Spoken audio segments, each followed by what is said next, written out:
If you don't know who I am, my name is Julian Landry. If you don't know who Real Producers is and what we do, so we're a local print publication for the top 500 realtors in the greater New Orleans area.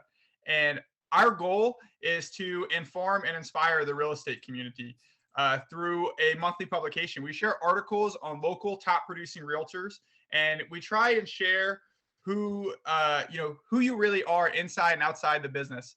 And we also want to educate and uplift the community. So we plan to do a handful of educational events throughout the year. We'll probably do them all on Zoom, and they're open to all realtors in our market.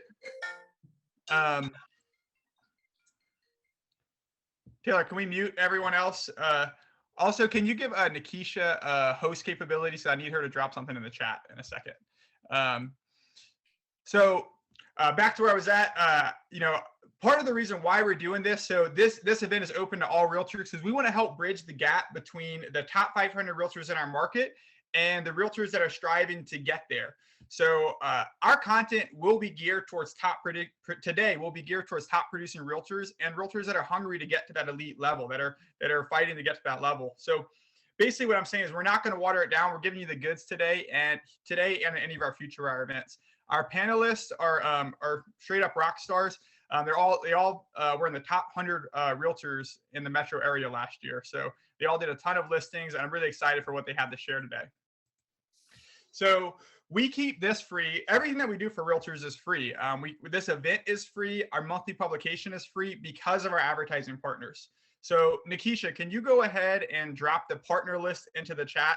This is our preferred partner list. We're going to email this out after the event. And if you are one of our preferred partners, if you're on this call, please just drop your name, your company, and your contact info into the chat. And if you're running into someone on this call or out in the market when you're doing business, they work with us because they were referred to us by a top 500 agents. And we've taken a lot of time to vet these partners, and these agents are the best of the best. And they want to serve the real estate community here locally, and they want to support a platform that supports our local realtors. So like I said, we keep this event free and our monthly publication free because of these partners. We do our Taylor, please give Nikisha the co-host capabilities so that we can drop that. Oh, cool, it's on there. Sorry about that. But look, we keep this publication free and our events free because of our partners. So we do our publication in a unique way. If you're not aware, we don't charge realtors for any of the features. If you've ever seen any of our articles, they're beautiful. We make the realtors look beautiful. We really share their stories, really trying to share who they are and and what they do inside and outside the business. And we do it in a unique way in that it's 100% free. We don't charge realtors for any bit of that process.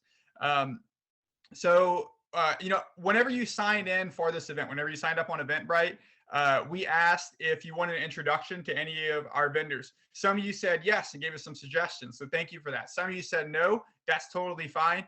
And some of you said, I'm not really sure what that means. So basically, if you get any value out of today, out of our publication, out of any events, anything that we do as a company with New Orleans Real Producers, the best way that you can thank us is to work with one of our partners or just connect with them. If you want an introduction, we're going to send an email out. My email, and Nikisha, if you can drop that in the chat, is julian.landry@realproducersmag.com.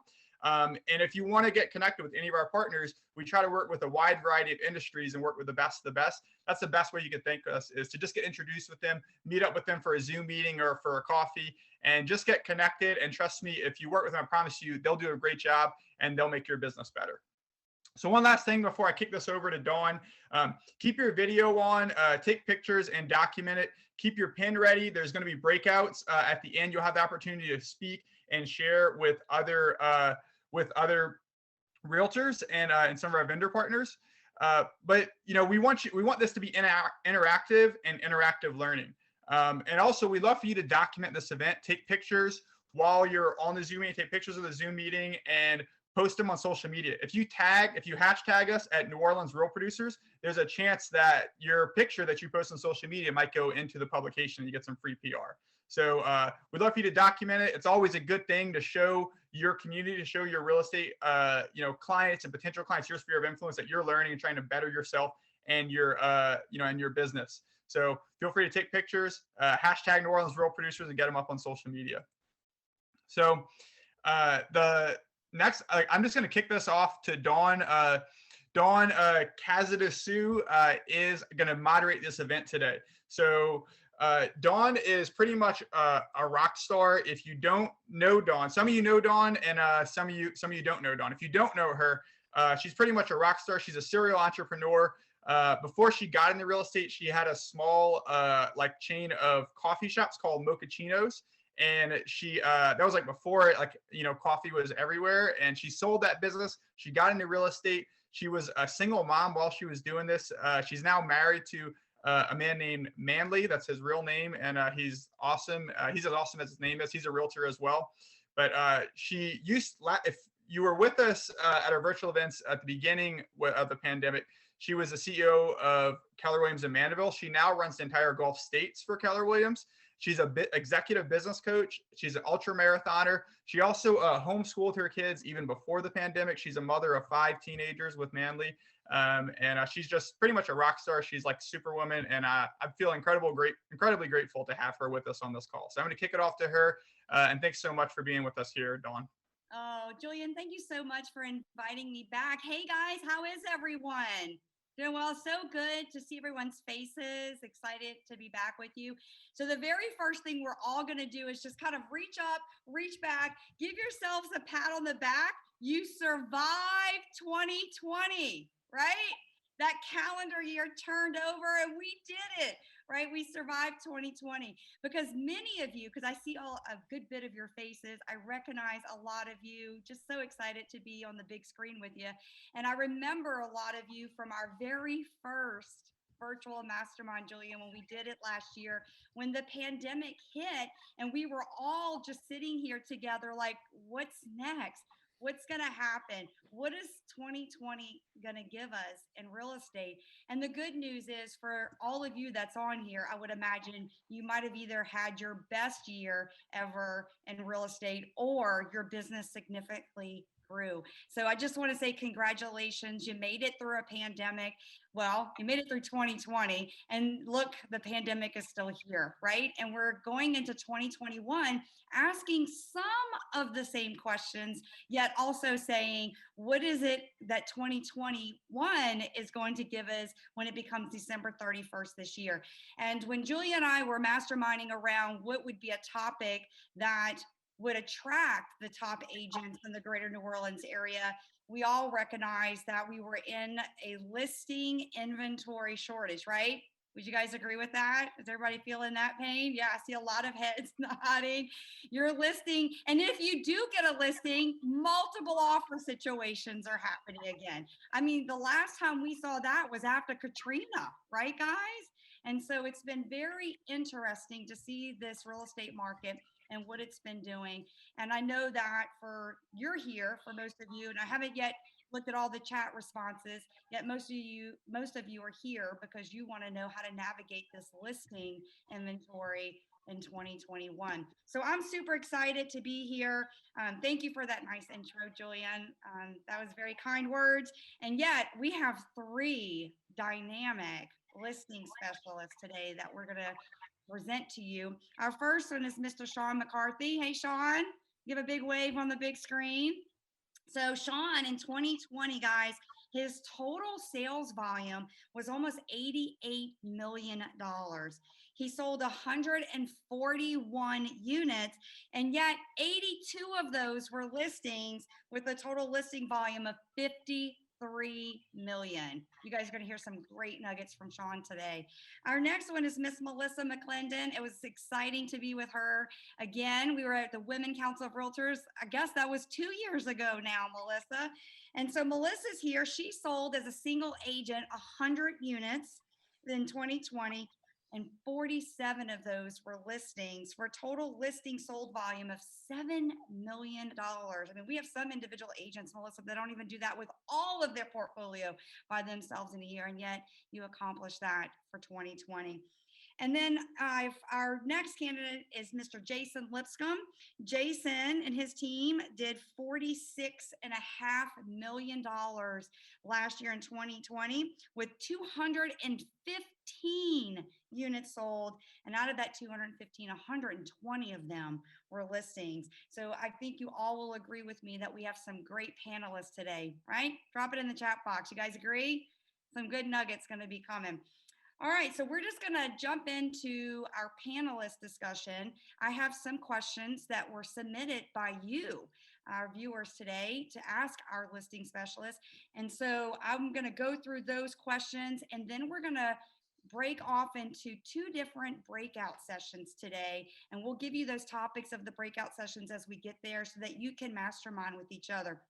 If you guys are like me, you love being in the room with top producers, and you also really love to be in a room where you get to ask questions and you get to mastermind together of what you've learned. So we have an exciting 90 minutes prepared for you.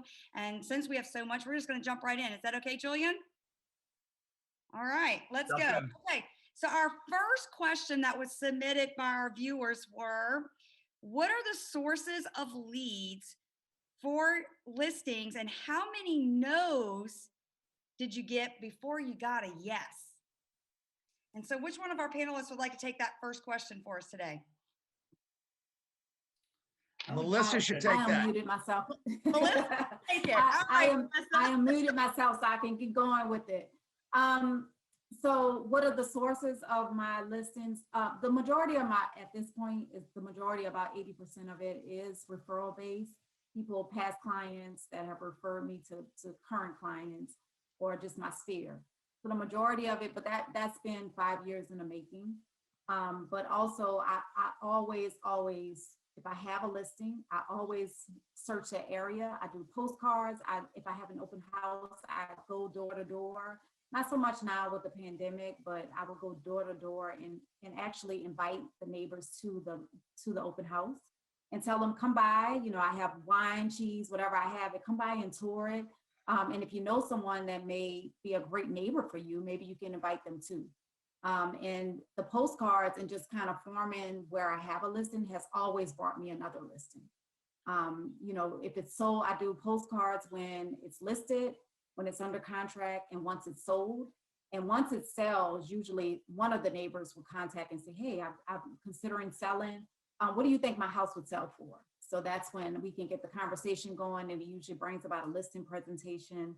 And most times I can get a listing from it. And I see Jamie saying what radius. It depends, because it can be expensive. Sometimes I do 250, sometimes I do 100. It just all depends. If I'm kind of forming and door knocking, I'll just go, maybe do 20 houses in the area.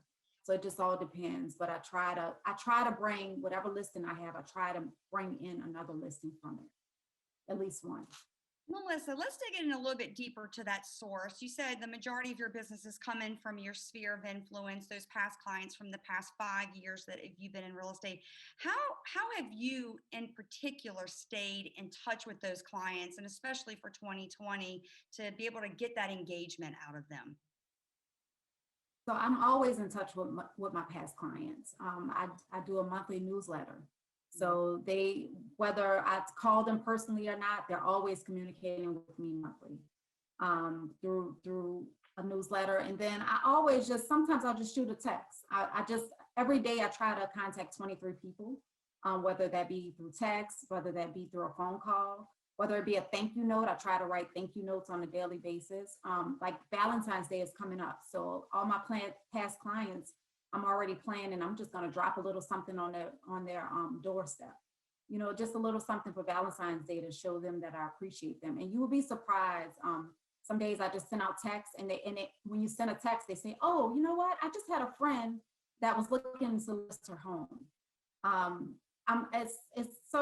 so happy you contacted me. So just stay in front of your past clients in your sphere. And that in itself, is a gold mine to me. A lot of agents come and they say, well, how do I build my business? How do I get listings? It's right in front of you. You just have to kind of work it a little bit. Melissa, did you see a lot of no's? Did a lot of no's come to you before you had that yes on those listings? Yes, absolutely. Just yesterday, someone that I met with over a year ago contacted me and said they're ready to list their home. So I don't know exactly, but it was at least a year I went and I met with them, and they didn't like the number I told them at the time. So now they've been holding it for a year. Now they're ready to sell. But I've had for sale by owners that you reach out to and they say, no, well, I'm going to list it on my own. And then you say, okay, you keep in touch with them from time to time, and maybe you offer them some assistance. You always want to add value to them. So I think just offering them something, whether it be, do you know, are you aware of the paperwork you need if you do get a buyer? Can I give you my marketing plan so you just can review it in case you do decide to list? And you'd be surprised how they come back later. So I know it's just temporary, in my opinion. That's right. That's right. Well, thank you so much for sharing that. Some good nuggets there. What about you, Shaun? So my sources in 2020. I'm looking at my numbers right now here. I have it on another screen. 36% past clients, 32% referral, 19% sphere of influence. Hold on a second, I just lost it. 19% sphere of influence, 8% sign calls, which I thought was high, 3% expired, withdrawn, 2% FSBS. So that was my source in 2021. Okay, just pause for a moment. Did you guys get that? He knows his numbers. He's tracking his source. I mean, for those of you who know me, you know I just got goosebumps right there, right? Tracking our numbers and knowing without a doubt where your business is coming from. So Shaun, I just applaud you for that. Job well done. Well, the problem is my past clients in sphere of influence equal 54%, 55% of what we did. So that's not good. I need to be, and anybody that wants to build a highly productive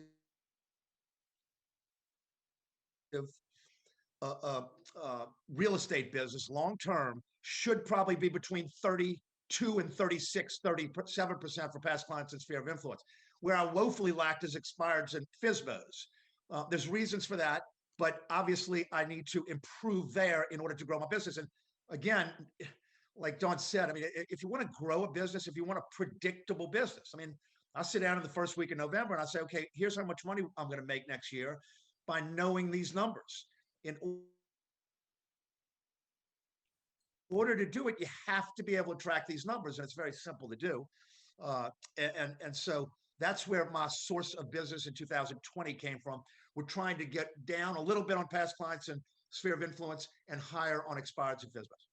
So Shaun, when you recognize those numbers and you were reviewing those, because you and I talked the other day too about when you were setting your goals for 2021 and you were reviewing those numbers, how did you break down those sources per month? In other words, that's what you did for a whole year. Yet for January, what was your goal? February, what is your goal? How did you break that down for the intentionality of each month? So I don't break them down that. Oh, I'm sorry. You paused for a second. Can you finish that last question? Can you restate that last question? Yeah, no problem. Just saying, like, how did you break those down to be intentional each month with your business to know exactly where you wanted to get your business from each source? Okay, good. So I don't do it that way. I take my goals at the beginning, in the first week of November. I start with, okay, this is going to be my income goal. This is going to be my production goal. And then I break it down into how many hours a day I'm going to have to prospect, how many contacts a day I'm going to have to make for the, say, 240, 243 days a year that I work. Also know how many days a year you want to work. But then I break it down to the contacts per hour, hours prospected per listing appointment, hours prospect per listing taken, listing percentage for listing appointments. I break it down another 5 ways, contacts per listing. For example, in 2020, last year, my goal was to set a listing appointment with every 47.37 people we talked to. And in actual, it was 44. It was a little better than we anticipated. Contacts per listing taken, my goal was 60. We were at 54.8. So I break it down that way, and I've got a system, a program that allows me and fills in the numbers. So if my goal last year, which was what my goal was, $1.5 million in commissions, I'm going to know exactly, it's going to tell me exactly how much I have to do. And this is easy. If anybody wants this kind of system, they can call me or email me. Love it. Thank you, Shaun. I like the last question. I like the next question. How many no's do you get? I like that. Yes. How many no's did you get? So, so, the key to this is understanding, what you're saying and having confidence in what you're saying. And when you go in, when you're either prospecting, because look, guys, I'm a big script guy. I guess a lot of people may know that. I know my scripts, and I know exactly what I'm going to say in any situation. So if you look at it, what was the amount of no's? I don't know if you're asking this way, but as I just mentioned, for every 47.37 contacts I made or my other prospector in my group made, we set an appointment every 44.53 calls, which was great. And then my listing percentage for listing appointments, I was at 81.6 last year. So a little over eight times out of 10, I took the listing. Love it. Love it. Love it. What does Jason have to say? I know Jason doesn't know his numbers as well as Shaun. Jason can say that. So I knew that was coming. I give you credit. I remember at the soccer game, I was telling Dawn, I said, maybe I should go back to real estate 101. But as far as, where does my past business come from? Definitely the sphere of influence. I'm a little more involved with the community, I would like to say, sponsorships, goals, kind of putting ourselves out there a little bit more. And another source of business when I was looking at it overview was new agents. I'll co-list with a lot of new agents at KW. They'll come with new listings and they just want to learn what we do. So I'll take co-listings with them, and I'm okay with that because in turn, we're developing new agents, teaching them the right habits. And I know I'm gonna do future business with them, and I'm okay with that. And I do that a lot. So there's probably, I know this year, probably 5 brand new agents that I co-listed with that we've took 10 listings or so. And of course, a little bit more legwork on my end and my admin, because I don't do the paperwork anymore. But that helps. FISBOs, obviously, everybody laughs at my little scenario. I always show up and say, I need help when it's time. If they laugh, we usually get the listing. If they don't, well, I get a couple more no's and we talk about it. Referrals are huge for us. Our team thrives on referrals. I'm not on the phone a whole lot. I do call some expires. I like to call at the end of the month. I heard Shaun say that the other day. I find the end of the month or the beginning of the month is usually the best time to call some expires and referrals. And that's pretty much what we do. I hadn't really door knocked since COVID. I found they were really standoffish when we tried. But I will, one thing I think sets us apart, I still put up my own signs. And I'll actually go to the neighbors if I want to put a directional sign. I don't just put it on the corner. I'll go knock on the door and say, hey, I just listed the house down the street. Do you mind if I put a directional arrow up? And I'll drop off a card. Hey, how do you like living in the neighborhood? Do you mind this? And, always opens up conversation. And I find that helps me a lot. And people know who we are, And one thing that we're allowed to do is to put our face on the sign. And I can't tell you how often I'm at a grocery store or something. And that's the guy's sign in our neighborhood, or something along those lines. So it's kind of like people know we've been here a long time, and just in our little town of Ponchatoula, probably 75% of our business is right in Ponchatoula. So which I know in a broad thing, it's probably not great for business because we're such a small community, but it's great for us. So. Well, you've really dominated it with 215 closings in that community.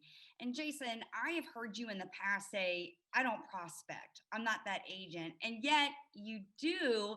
I just think you prospect a little bit differently. So I think our viewers would love to hear about how do you stay in touch with your SOI? Because what I know about you, you get a lot of come list me's versus you going and prospecting out. And I think that is because of a lot of your relationship building and nurturing that you do. So if you would exactly. We do, well, COVID's kind of hindered us a little bit. We do client appreciation events are big for us. We try to do them once a quarter. We were looking, I don't want to say the big Z or talk about the white elephant in the room, right? But we're going back to when I used to give away 10 business cards a day. I would always give away 10 business cards. So we were in a meeting on Tuesday, and I would always make a point to give away 10 business cards.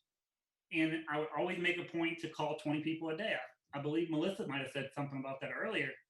And I did that for so long, and I got away from it because I said, man, let me hire Obviously, Dawn knows where I failed. Let me hire a calling. I'm gonna get this calling station guy next door, and I didn't do very good with that last year. I opened a calling thing and it failed. But you know, if you, I took it away from me thinking that if I don't make calls from 8 to 10 in the morning, I can let somebody else do it. It can give me so much more time to take listings, but it kind of blew up in my face. And obviously, you got to be on the phones. You got to follow the schedule. It's not really about selling real estate. It's about following the schedule, keeping yourself out there, making your contacts, and knowing how many people you have to contact on a daily basis to get the listing, especially right now. Because everybody, I mean, let's face it, there's a lot of people that, this is one thing I'm going to say as a listing specialist. There's so many licensed agents out there right now taking a lot of listings, especially in my area, taking them really high. And somebody comes over and they say, what's your greatest competition in the market? It's the ones and twosies right now. Because I'm looking around and it's no dominant agent. I got 25 agents taking one listing because this friend got licensed because during COVID they were working from home, so they just got the real estate license. So you gotta, and then by the time they get to us, it really becomes a point that we're trying to take that listing and it's so far overpriced and the expectations are already set. So as a listing specialist, it's hard to, let's face it, I mean, I'm sure that anybody on the panel would tell you, just getting there first is key. And what we like to tell the team is if they think about us, if we're the top, when they think about real estate, if they think about us first, second, and third, I think we're winning. And that's kind of the way we look at it. Love that, Jason. So one of the other questions that was submitted by our viewers, and I think it's one that we all ask ourselves or want to know what the top listing specialists do, is what is your script for prospecting around your listings? A lot of agents know I go and put the sign in the yard, I put it in the MLS, and I should prospect around my listing, right? And yet we don't do it because we don't necessarily know what to say. So Shaun, I'm going to ask you to lead off on that one as the script master and say, what do you say when you're prospecting around your listings? Great. So what we do is when we list a property, we usually press a button and we can pull up the closest 200. We can pull up as many as we want. We usually do about 250 of the closest neighbors.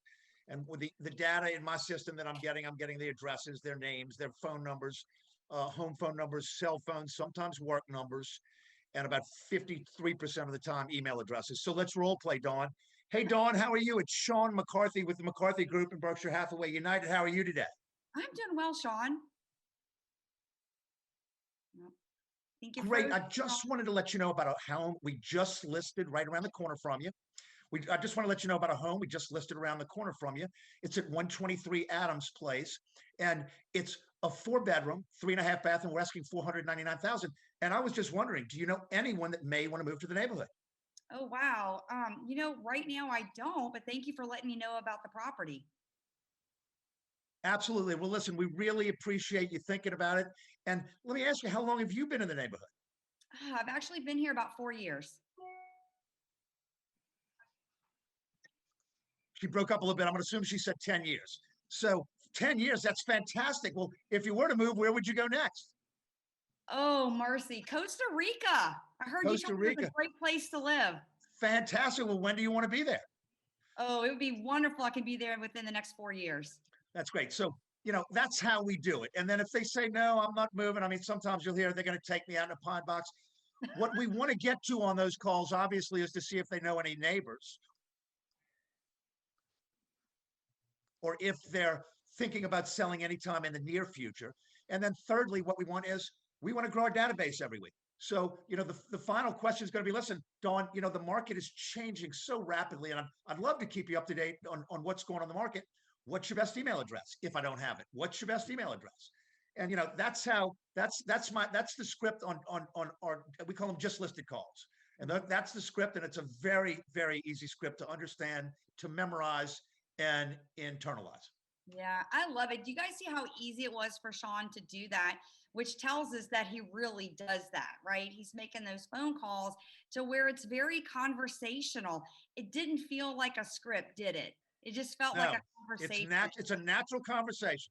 It's a natural conversation. And one other thing to add to that, look, I'm amazed by this business. It's such a poorly run business, in my opinion. And, it's all about asking questions. too many agents out there telling and telling instead of asking questions. And so that's what a good script does. It asks questions, you listen, and you respond to the answers. So I love that. Love that. Thank you. What about you, Melissa? Yeah, I was enjoying Shaun's his role playing, but I do I coached with Tom Ferry for a long time, so I kind of follow those scripts. I'm not a script by script person, but I sometimes role play with other agents, and I will actually call for sale by owners and expired. And I think, like Shaun said, if you ask questions, you can find out a lot. So when you call it for sale by owner, you can just ask them, well, have you considered this? Do you know what the price per square foot is in your neighborhood? Do you know, a big thing is, do you know what required paperwork you need to have if you do get a buyer? And oftentimes they have no idea. So you can offer assistance with that, and you can ask them what their marketing strategy is. How are they reaching the audience? And a thing I say quite a bit is, if it's a for sale by owner, I can say, I'm looking in this area, but I didn't even notice your property. So what are you doing to get exposure? Because I didn't even see it. And then I can let them know what my marketing strategy is and how I can get the property out to many people. And sometimes what you'll notice with for sale by owners is they have it priced below what the market is, because they just don't know.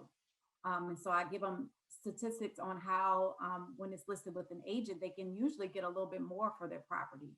So I'm not a script by script person, but I have trained with Tom Ferry, so I'm aware of the procedure.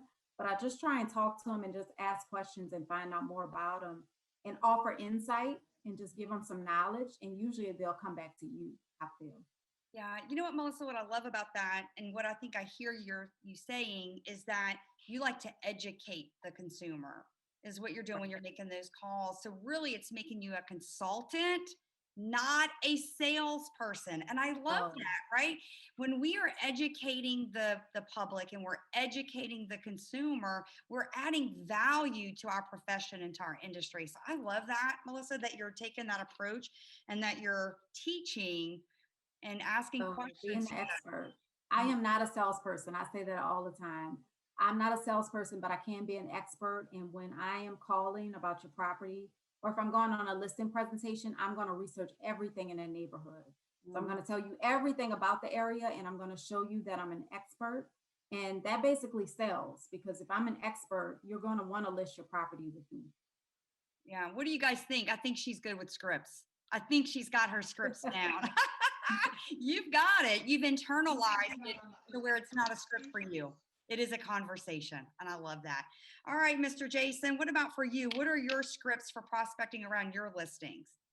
I always try to see what is bothering them, or, when I'm calling around, especially during COVID, a big concern is people in their houses. So I'll push to 360 scans at that point. Scans were good. I just try to, I guess you would say, how can I help you? I offer some value of assistance. I know a big part of my scripts or marketing strategy was I used to carry disclosures around with me early in my years and somewhat confuse them, and I'd put sample across them. One of my coaches, because I was in MAPS coaching, and actually Dawn was my coach at one point years ago, right? And it's what you learn, and it's the reflection of how they take it. And I think, with me, I always tell people I'm not scripted, but I know I am to a certain degree, but it depends on who I'm dealing with. And if I don't know you, it's kind of like who you get, I guess you would say. So, Jason, but as far as when we're prospecting, social media plays a big part of our business. We're on social media a lot. You live by it, you die by it, obviously. I know a lot of the neighbors. I make it a point to know neighbors or know somebody on the streets in the neighborhoods. And I always try to keep a good relationship with the realtors. So if something comes in Ponchatoula, generally on the west side of Ponchatoula, and somebody's looking, they're going to call me, or I'm going to call them and say, hey, wasn't you looking for this or so-and-so?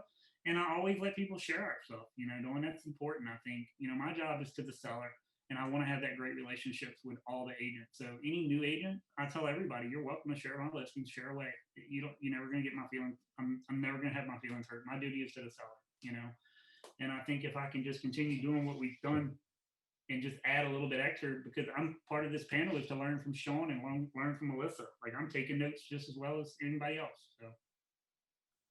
Do you find that it was a little bit more difficult to prospect around your listings or to gather any new business when COVID hit, those conversations? I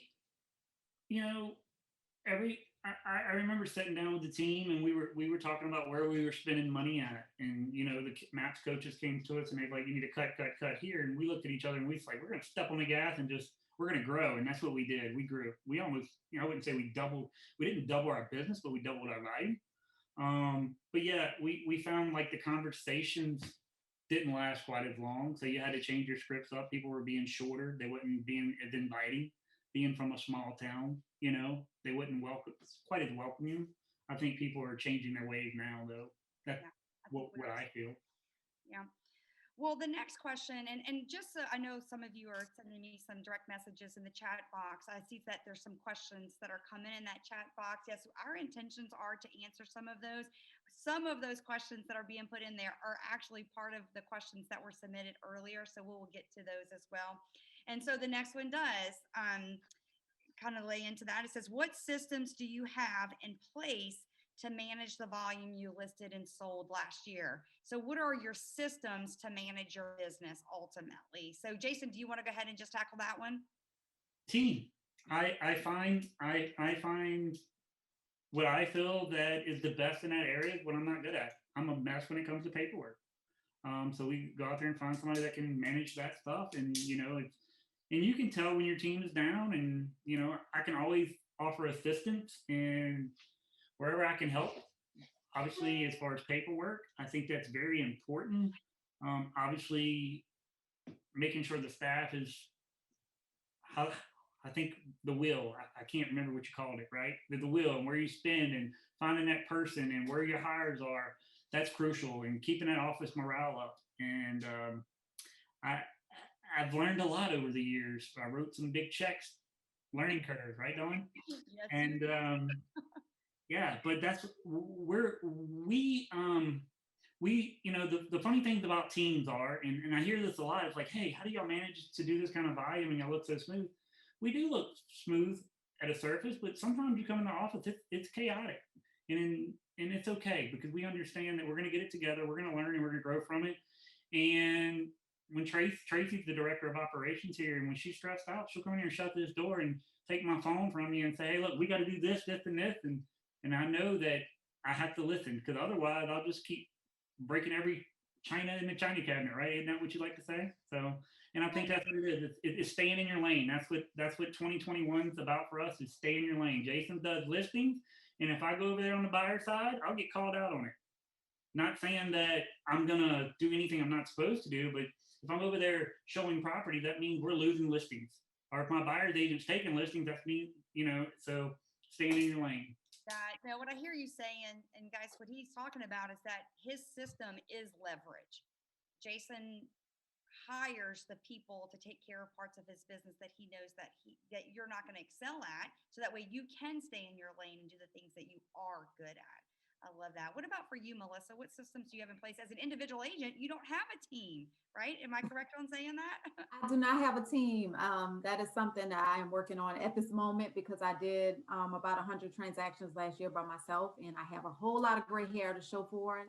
It took up a lot of my time. So I want to get a team in place, because I think that you can be more efficient with the team, and you can grow more, you can do more business, and you can really excel at what you're good at. Because I don't think, of course, like Jason said, I'm not good at everything. The paperwork is not my thing. So I'm realizing that it'd be great to have someone to help me with that. I have hired a transaction coordinator before, and I'm hands-on, so she would get frustrated with me because I would take it back. So that's something I'm actually working on, is just kind of putting systems in place. But I do use Market Leader as a CRM. That has been great, because I send my monthly newsletter from there. I can just come up with little flyers. So that's a great system for me. Another thing is just like I'll use Canva. If you're talking about different programs, I use Canva to do flyers for open houses. And all kind of marketing materials. So those systems have been great for me. But I think a team is great. You know, with things, be good at what you're good at. And that's something I'm learning, something I'm working on for 2021. If you're not good at paperwork, get someone else to do it and leverage that. I think you can grow. Sometimes we're scared to spend the money or we're scared to hand it off to somebody else, but I think you can actually grow when you put those systems in place. Yeah. So Melissa, what is one system that you currently have in your business that you just cannot live without? Like if we had to remove everything else out of your business and this was, you can only have one system, what would that be? I would say if there was one system, another thing I didn't mention is SkySlope. So that's a transaction coordination system. That is where I store all my information. So I have everything there. I would say that in Market Leader because I'm able to really kind of stay in touch with my database and I'm always adding to it. I can check birthdays, you know, I can send an email to my clients from there and kind of that's how I stay in touch with my database. Yeah. So what I hear you saying is that your database is not your phone, that you actually have a CRM. I have a CRM. I do. I had an Excel spreadsheet for a long time. And I converted that to Market Leader, but you need some type of database that has your clients, has their email addresses, has their phone numbers, you know, has their birthdays, their anniversaries, so that you can stay in touch with them. Because that's the only way you're going to get repeat business. Yeah, no, I really do appreciate you sharing that, Melissa, because in my executive coaching business and things that I've spent with top producers, I was always in shock of how many of our top producers, the only place they have their database is in their phone. And look, I know technology and I know what happens to my phone sometimes. It shuts down and you lose contacts and you're scrambling, right? And so we know that a leverage opportunity for us is to have a CRM and have our contacts in a database working for us. So I love that. Okay, Shaun, what about for you, sir? So the question was, what systems do I have in place to manage the volume I listed and sold last year, right? Yes, sir. And Okay, actually, so, Shaun, before you get started, can I interrupt for I one use Vulcan. I say we keep Yes. losing you a little bit. I think you keep going out. I don't know if you have some other things opened on your computer. Maybe if you close those out, it keeps freezing up on us. I don't know. Sometimes that would help. You know what? I'm going to walk to another place. The glare may be a little worse, but I'm going to walk to another place. Okay, that is awesome. Thank you. I apologize to make you do that. Yeah, you This may be in a bad spot. Okay. How y'all doing now? Good. Too much glare? Yeah, nope, it's perfect. Okay. All right. So systems. I use Vulcan 7 as a dialer system. I use what I think is the best CRM in the business, Follow-Up Boss, known as FUB, for my contact management system. How do we manage the volumes of listings and sales? I break it down into, I've got 5 people that work for me. So I've got a listing manager who handles the file from A to Z, knows everything going on. Once a listing or a buyer goes under contract, it goes to my transaction coordinator, who's been with me for 22 years. She takes it all the way to the closing. So, and then I've got a buyer coordinator. So to manage it, we don't try to take on everything at once. We don't all try to do everything. It's nearly impossible. I mean, people don't realize you put something under contract, you usually have on average, this is an industry average, 41 phone conversations to take it from the time it goes under contract to the time you go to a closing.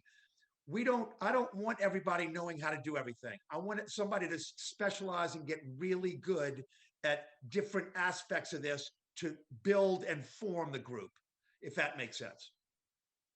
Yep, absolutely. Very good. All right, guys. Well, we have some questions that came into the chat box. And before I move on to some of them that were sent before, and I know, Julian, we're getting close to our time that we want to go into breakouts. I want to make sure that we address some of these because I think there's some good questions here. So let's see. just sorry, my chat box just closed for a second. I think one of it is it was actually to you, Melissa. It says, are you seeing obstacles during COVID with employment issues and clients being able to be qualified? I know that that is something that we're seeing right now in the market, especially in the New Orleans area. We have so many consumers and clients that are in the hospitality industry. So the question was specifically to you, yet I think any of our panelists can answer as well. Are you seeing any obstacles during COVID with employment issues and clients being able to be qualified? I did in the beginning. Of course, some of our people in the service industry, they don't have the employment like they used to, or their hours were cut. So they are not able to buy at this moment. But I feel like even if they're not able to buy at the moment, keep in touch with them, because once this passes, they'll be ready to buy. So don't count them out. Just keep in touch with them. And also, of course, the credit score requirements kind of went up. The lenders got stricter about who could qualify. So even if they were employed, maybe their credit score didn't quite meet where they needed to be. So some people were kind of kicked out because of that. So of course we did see those challenges, but I just think that's a temporary thing. And that's an opportunity for you to stay in touch with them, check in with them ever so often, whatever your plan is, every 3 months, just say, hello, how are you doing? And you'd be surprised, maybe not right now, you might not have that buyer, but maybe 6 months, a year from now, they're ready to buy, and then you have some stuff in your pipeline. Love that. Jason, Shaun, any comments to that? As far as on the buying side, Yeah, those buyers will buy our listings, right? And so I think that will eventually, we'll see that tide shift to where we're not in a multiple offer situation. We're trying to get qualified buyers. Exactly. Well, I'm pretty much on the listing side, so I kind of stay out of that. I listen to conversations, but I know that Nicole and Megan kind of puts them in their B and C groups, and they kind of nurture them and stays in line. And we do bring lenders in probably once a month into our meetings to kind of just tell us the different programs and stuff. So lenders are always willing to come in and educate the agents. So bring those agents in, the lenders in, and get education. I think it's important to stay up to date. So. I love that. Well, Shaun, I'd like to transition to the next question with you, sir. Craig sent in the chat box, as a new agent, what areas of marketing would you concentrate spending money on marketing to generate leads? That is a question that I get asked often as a coach. Where should I put my money to get leads? What is your response to that, sir? So I don't know if y'all are going to hate my answer, but look, there are 3 ways to get business. You can wait for it, which a majority of agents unfortunately do. You can buy it, or you can go find it. And, some people on this or that are familiar with me know that I spend $0 on advertising. I don't spend any. I spend money on my Vulcan 7 a month, my automatic dollar. I spent money on my contact management system. I spend $0 advertising my name, my brand. We just don't do it. I've never done it. I was trained not to do it. I tell the story of an agent that I know, a broker agent that I know here in New Orleans that does $125,000 of commissions and spends, $23,000 to $25,000 a year in all the newspapers and all that. I just don't get it. So I don't buy leads. I've never bought leads in my life. I'm just not that kind of agent. I am 100% behind having a lot of 2-minute phone calls with everybody you can talk to. And that's my business. That's my model. I do not spend money on advertising. And look, if you just follow and if you've got a good schedule, if you know what to say and have the confidence in what to say, and it's easy to learn, guys. I'm just not, you don't have to advertise, and I don't. So I'm not a good person to ask that, because my answer is I spend $0 on advertising. Look, at the end of the day, it's about what you put in your pocket, right? It's about your what you make. And so I run this as a business, and that's not how I do it. Yeah. You know what, Shaun, thank you for saying that, because the key words here is you're running it like a business. You're looking at a P&L statement, your margins, and ultimately as business owners, we want to have at least 40% profitability. And yet, what does it look like if you had 60% profitability, right? And Shaun, I know that you're looking at that and you're running those numbers every single month to see what your profit margins are. And the best thing is it's so easy to do. I mean, people just don't understand. It's so easy to understand those numbers and to do that. So it is not rocket science, I promise you, because if it was, I couldn't do it. I love it. I love it. What about for you, Jason? I have bought leads in the past. Usually I've tried a couple different standpoints. We recently stopped buying leads altogether when they changed their platform. Hadn't really spent a lot of money in leads. We bought mainly because we had buyer's agents and we were trying to keep them busy in rural zip codes. Obviously, if there wasn't an ROI, I wouldn't have bought them. I do watch my numbers. We run very high. We run very lean. Sorry, we're in a mid 60 range as far as profitability. I would rather invest in my people. I would like to think that my staff comes first. When I say that, we like to pay and retain our staff. Making the calls, I'm with Shaun. If you call enough people and you put your name out there enough, you're going to get some business. Stay in the public. Let them know that you're in real estate. You can spend. We have the company I'm with. We have access points where we can spend $1 and get a lead. Yeah, we do that. We do boost those out there in front of people when we get new leads or in rural areas, because you don't. A lot of times, if I take a listing in North Laranja, it's kind of hard because most of the neighbors up there could be 5 miles away. And I'm happy to say that, spending $12 got us a dual agent on $1 million farm.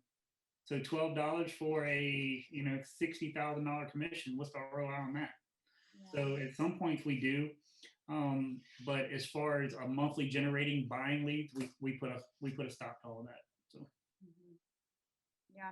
Well, I think the key there is that you're watching the ROI.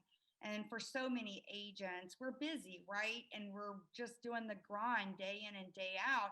And I've asked agents sometimes, what's your ROI on that? And they're like, I don't even know. And so the key here is watching the numbers and knowing your ROI for every dollar that's spent. Well, I would say, especially with people thinking about having a team or starting a team, you're working so hard to make sure everything's fine. A coach challenged me a couple of years ago. She said, why don't you come in an hour earlier and take yourself out of the business? So I would come in an hour earlier and I would actually look at my business from the outside and I would review numbers and I would almost say I'm not part of the team for that hour. And I would say, where were we spending money and where were we making money? So I would take myself completely out of the scenario, because during, the 8 to 6 p.m., I'm working in the team. But from 7 to 8 a.m., I took myself completely out. It was almost like and I still do that now today at home. I go in my home office and I take myself completely out of the team and I look at the numbers and it makes more sense. And I was like, okay, if we're spending money here, we can stop spending money here. So, and COVID kind of changes that up a little bit. So we got some stuff in the works. I think it's going to work out pretty good for us. So. Love that. What about for you, Melissa? Yeah, and I'm the same way. When I first, my first 2 years, I bought leads from Zillow. And the second year, I think I got 6 sales from it. So I've done it in the past, but I've stopped it long ago because I realized that really it's all about having conversations. So one of my biggest clients, I just met him at a coffee shop and we did several transactions together. And it was just me sitting there. I would go there and just sit and work. And you'd be surprised how many people come up to you and talk to you. So just by having that conversation with her, we began to do business and we still do business to this day. I have 2 listings with her right now. So I think just having conversations, networking in your neighborhood with your community, being involved in different charity, all kinds of things can bring you more business and buying leads. I'm not opposed to it. I just think it can be expensive. And at one point I was paying over $1,000 a month to get leads and I got nothing. I use social media but it's not the majority of my business. I do get some business from social media. It's been good to me, but I think just being a knowledge base on social media and staying present, consistent with it, will bring you business. And if not business, it will put your name out there, that you're a known name. But I think the majority of it just comes from getting to know people, just whether it's going to your local coffee shop, whether it's your local church, your local community center, and just having conversations with people, you'll find that they will start really sending you business. I was doing CrossFit at one time in my neighborhood, my local CrossFit center, and I got 6 sales from CrossFit that year because just and I never went there saying, hey, I'm a realtor. It was just really talking to people, getting to know them. And once they find out you're a real estate agent, they want to send you business. So I would say get involved with people. The more people you touch, the more business you'll have. Yeah. So what I hear you saying is don't be a secret agent. Right. Be present, be out there. Yeah, I love that. Well, we have two questions left that we got a lot of response on. So we want to make sure we ask them before we go into our breakouts. And the first one was describe your work-life balance. And that does not surprise me that that question got asked, right? We've all been disrupted in 2020 and now even into 2021. So, Melissa, why don't you start first with us in describing your work-life balance?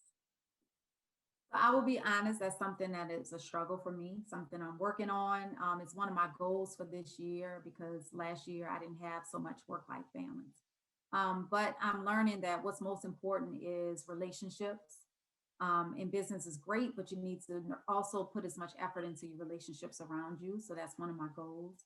But one thing that I've been doing is trying to take off at least one day a week, which is usually Sunday for me. And just really just spending time with my family, giving myself some personal time, so that I can be refueled for the week, so I can be a good agent. Because if I'm not giving anything to myself, I'm irritable. I'm not at my best. So I've been really trying to work on that and putting as much effort into my relationships.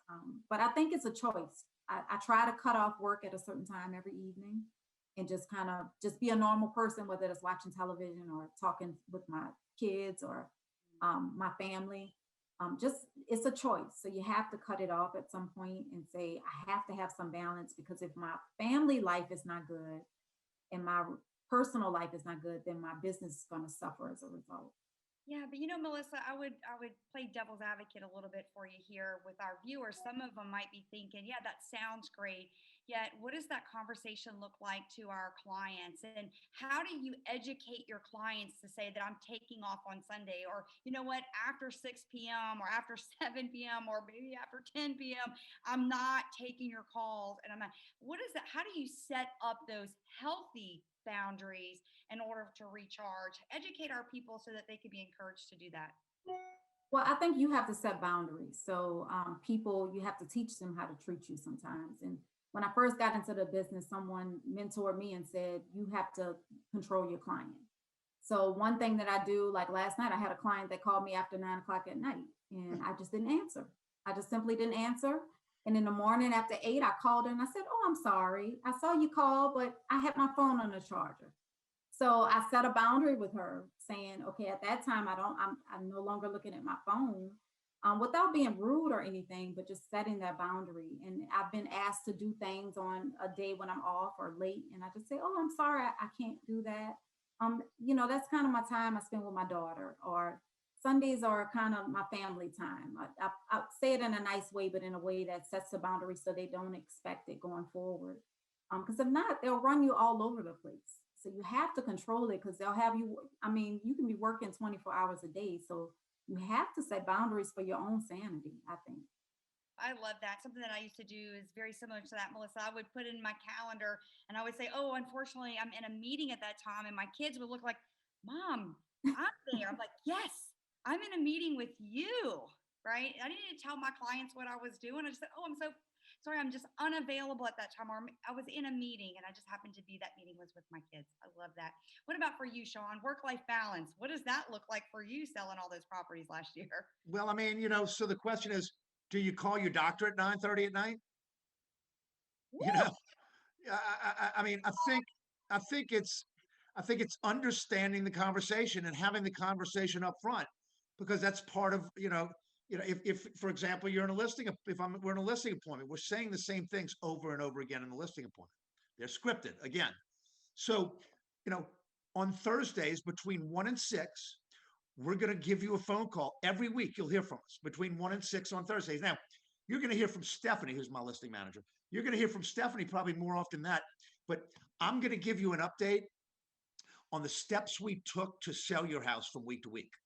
And we're also going to send you, we're also going to email you something. I want you to keep it, just spend 30 seconds a week, see if anything new competition has come up, if anything's going on to contract and any comps going on to contract. But I'm going to give you a 2-minute call. I'm going to talk for 2 or 3 minutes every Thursday between 1 and 6. So that's my busy day. Now, because I've only got, I think, 26 listings between Mississippi and New Orleans right now, because when you list them, they sell. You don't have much inventory. That's gotten a little bit easier because there are not so many listings. But when you're up to 50, 60, 70 listings, you may have to do Wednesday and Thursdays from 1 to 6.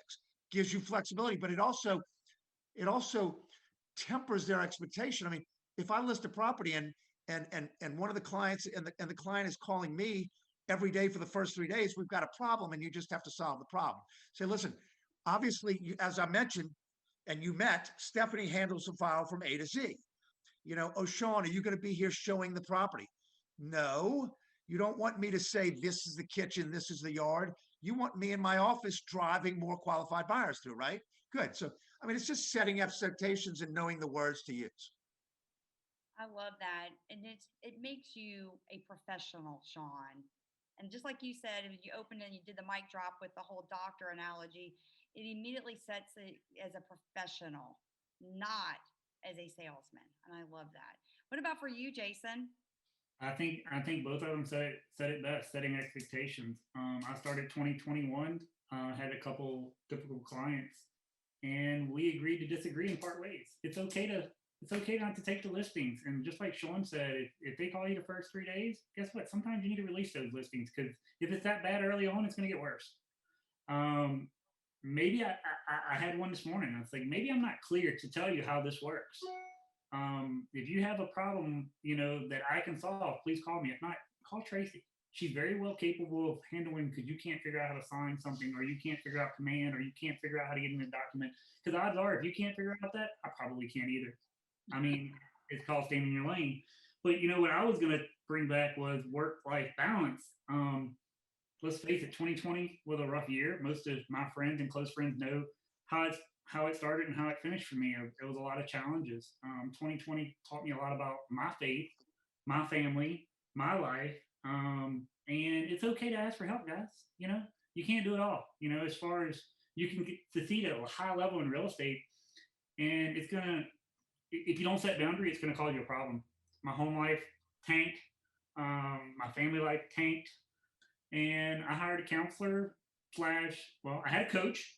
Yeah, I had a math coach for most of 2020. Got rid of a math coach. Now I got a counselor. Actually, I go see her today at 4. It's okay. It's okay to, and I'm telling you that because some of you out there, if I can help one of you, message me. I'll put my email in here in a second. Call me. Maybe you should go talk to her. It helped me. So, so. I appreciate your vulnerability with that, because we all have seasons in our life where we're just not okay, right? And we just need to wave our little flag and get the help that we need. And I love that. And we're constantly having to check our life, right? That's what work-life balance is. Matter of fact, there's really no such thing as balance, guys. If you think about a ballerina, we think a ballerina is so nicely balanced, but yet the ballerina is just counterbalancing, right? She's constantly moving her body in and out of a season. And that's what we're doing. And as realtors, we're constantly counterbalancing the work-life balance. Well, we have one last question, and then we're going to jump in to our breakout. And so the last question is what would be your best business advice for our viewers today in 2021? So Melissa, would you like to go first? Something that is mine is being disciplined and also sticking to a schedule. So discipline in every area of my life. So when I wake up in the morning, that means I'm working out, because that kind of sets the tone for the day. Getting my mind together in the morning, and then being disciplined with my time blocking. So I know Shaun mentioned before, prospecting at a certain time. So being disciplined with sticking to that, because if I don't prospect, then I have no business. So being disciplined with, this is the time I prospect. I don't set appointments during this time. I don't let anything interfere with this. And being disciplined to stay on top of my files, keep everything in order. So that's kind of my goal, just being very, very disciplined. And I would say if you are disciplined, your business will increase. And just sticking to that time constraint, just, you're sticking to your time. Your time is money. Your time is valuable. And just not giving it away to any and everybody, but really sticking to what's important, what makes sense. And for me, like Jason mentioned, not only just my business, but sticking to time with my family, because if that's not in a good position, if my family life or my personal life is falling apart, I can't be good at business. So that's my business advice for 2021. So your word for 2021 sounds like it's discipline. Yes, it is. It's discipline. I love that. What about for you, Shaun? Okay, you're gonna have to repeat the question. My ADD just kicked in. All good, sir. What would be your best business advice for our viewers today for 2021? Okay, before I answer that, I see this little chat thing comes up, and I think people are asking me questions. I don't know how to respond, so we'll figure that out later, or we'll answer them later. My best business advice: I don't think 2021 is going to look much different than 2020. I think interest rates are going to be low. So, look, again, I think I do this differently than traditional agents. I'm not spending money on postcards and sending them around my listings. I just don't do it. I think my best business advice would be learn and know what to say. Find somebody, a friend of yours in the business that you can, and both of y'all can go back and forth with accountability, saying, okay, I'm going to do this. This is my schedule. So hold me to it. But, learn, stick to your morning schedule like concrete. I mean, my day is basically from 5 in the morning till noon. That's basically my day. That's my work day. And so stick to that morning schedule like concrete, but learn what to say, reach out. And like Jason said, I mean, anybody wants to call me, I'm towards the end of my career. I'm getting more enjoyment now by helping other agents and teaching them my system, not a traditional real estate system, because I know it doesn't matter if their goal is to sell 10 houses or 100 houses. I know that what I do is absolutely the most sure way and predictable way and efficient way to grow a business. And it's not hard. Love that. Love that. All right, Jason, your best business advice for our viewers in 2021. Stay in your lane, stay on track, stay focused, and give it time. I see so many agents that just bounce. I tried this, didn't work. You know what? A week's not trying. Stay there. Put your work in. We can see it. They can see it. And when you see people like Shaun, I mean, I've learned so much from just being on this panel. And a lot of times when we actually had a trial run on Tuesday, I get so much more out of those. When they ask me to speak on a panel, a lot of times it's like, oh man, but I think about the knowledge that I can get from the day before in just a smaller setting. That's what I like, those little masterminds. But if you can take one thing away from this, people are watching what you're doing, especially our, that seasoned agent's been in there 5 to 7 years. I wouldn't say they're looking at you as competition, but we're even myself, I pay attention to the market. I watch what people's doing, but just stay in your lane, be consistent, and just don't stop it because it's not working today. Give it a month, give it 2 weeks, give it 3 weeks, talk about it, give it 2 months, 3 months. But takes 30 days to create a habit. Correct. Exactly. That's exactly right, Shaun. I love listening to Shaun. I mean, I'm gonna put him down. I'm gonna start. I need to be more like Shaun. He knows his numbers better than anybody I ever heard speak. Big props to that. I hope he coaches me. Exactly. I heard him say who his coach was. I was impressed the other day. Yeah. Anybody who wants, just give me a call. I love it. I love it. I love this. Well, thank y'all so much, Shaun, Jason, and Melissa, for just opening up your hearts to us today and sharing. What we're going to do now, viewers, is that we're actually going to have Taylor, the master technology specialist on our Zoom today, put us into breakouts. And what we would like to do is for you to identify your 2 takeaways that you've got from today's panelists.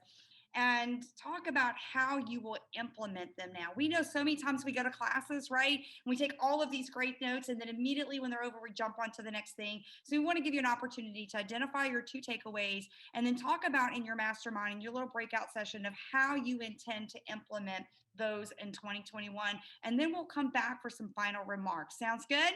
Fair enough? Wait, before we go, everyone, please turn your cameras on.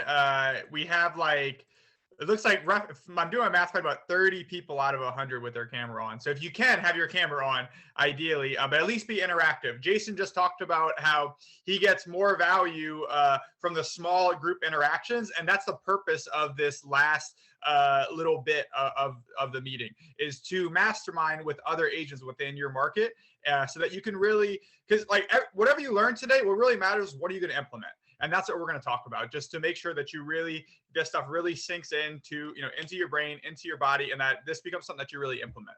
So, all right, we're good now. Turn your cameras on.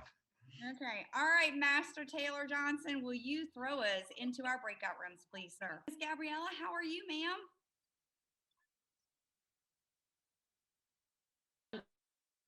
So I have some great ahas from Shaun. I had a discussion with my agent this morning about how she was saying, I'm going to do this, I'm going to do this. I said, girl, you're trying to find every way not to get on the phone, and you need to just get on the phone. It's free, and there's just no shortcuts.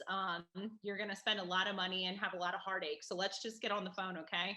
And then what else he said, know what to say and have the confidence to say it. So I've been on the phone all week, and that's what it is. Just my heart will start racing. I start sweating, but the more calls I'm making, the more confident I'm getting. And then I loved how much he knew his numbers, and just getting back to basics. There are no shortcuts. There are no secrets. Just let's get on the phone. So I appreciate that. Thank you, Shaun. Yeah, great nuggets, Gabriella. Thank you so much for sharing that. Okay, Mr. Mike, how are you, sir? Oh, I got to unmute. I'm good. How's everybody doing today? Good. Thank you for being here today.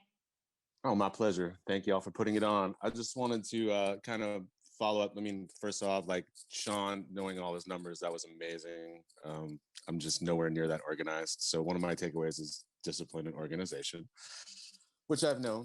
But I just wanted to say one of the things that stuck out for me was one of Melissa's comments, and something that I've really, since the beginning of this year, have changed my focus a little bit to not looking at land or real estate, and looking at people, right? Who owns real estate? Inevitably, it's people. So if I'm a realtor, just be a realtor wherever it is that I am, whatever it is that I do. And through my day-to-day interactions with people, I'm going to meet people that need my services, that have questions, right? So that's how I've been focusing on things. And it just seems a lot more organic and natural to me. It's not to say I'm not also doing prospecting and doing other things and following up, but my main focus now is to figure that business will come if I'm just, true to the person that I am, I guess. So. Yeah, I love that, Mike. Yeah, we like to say that real estate is a contact sport. In other words, it is all about relationships and contacting people and building that for it. So yeah. Good nugget. Good nugget. All right. So, Julian, it doesn't look like we have any other realtor that wants to speak or raise their hand to share a nugget. I'm in shock of that with a group like this. Oh, we have somebody. Yes, we do. Sarah, go ahead. You can share it. My big takeaway from this as a fairly kind of new agent, one, just watching Shaun, his mannerisms. He always has fun and lots of energy in anything he says. That's something that I want to take and contribute to myself. And then number two, constantly reminding myself patience, because I want to know it all now. It doesn't work like that. So patience, and remember to have fun and have lots of energy while you're doing it. That's my takeaway. Absolutely. I love that. Oh, that's so good, Sarah. Thank you for sharing that. Leslie. A lot of my takeaways were the apps and all that people talked about, but that made me think about a question for the presenters, especially maybe somebody like Melissa, who's not working with a big team. Have you ever used like a virtual assistant or thought about that?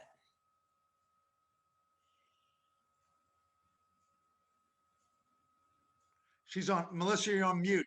Okay.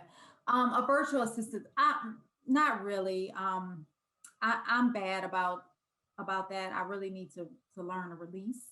So no, I haven't. I have done, if you want to call a transaction coordinator virtual, because I think they're not working in the office with me, but they can handle my documents and everything through the computer, online, and through websites. So I guess that's virtual, but no, I haven't really considered it.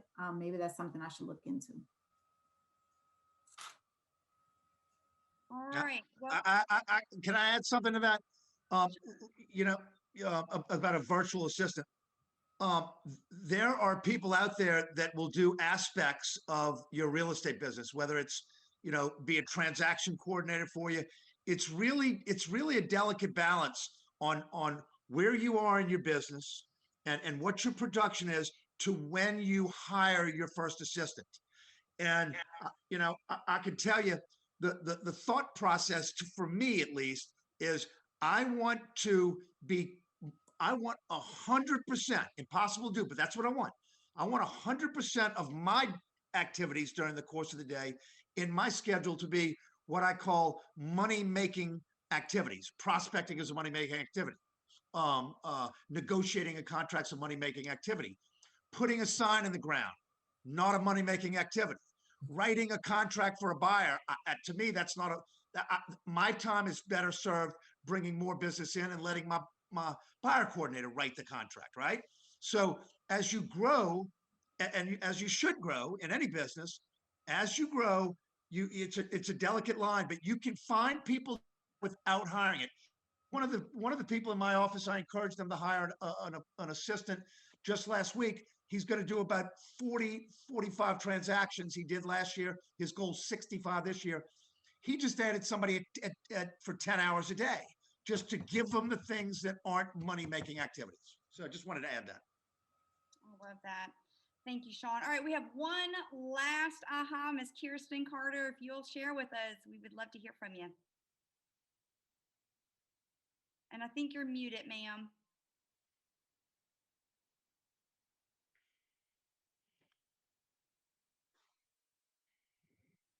Can you hear me now? Yes, ma'am, we got Can you. you hear me? All right, great. First and foremost, I wanted to thank Melissa, Jason, and Shaun. You guys were so amazing. Melissa knows me. She's helped me out over years with so much information. She has always been a great person, has always given out great information as far as real estate is concerned. And I want to say I took away from Jason. Jason gave me a great book, The Millionaire, to go back and read. I'm going to read it, Jason, this evening. I can't believe I had it all this time and didn't read it, and to change my mindset. So I'm going to be looking into that also, Jason. And Shaun was awesome also. Just like we said, know what to say. Learn and know what to say. I think that was a great thing that he gave out. And I just want to thank you guys for the information. It was just an awesome class. I just want to thank you guys so much. Well, thank you so much for being here. Y'all, thank you to everyone for being here. And before I turn it over to Julian, I just want to end with, we started with patting yourselves on the back. And now what I'd love for you guys to do is just wrap your arms around yourselves and give yourself a big hug, because I love you guys and I know how hard each and every one of you work each and every day.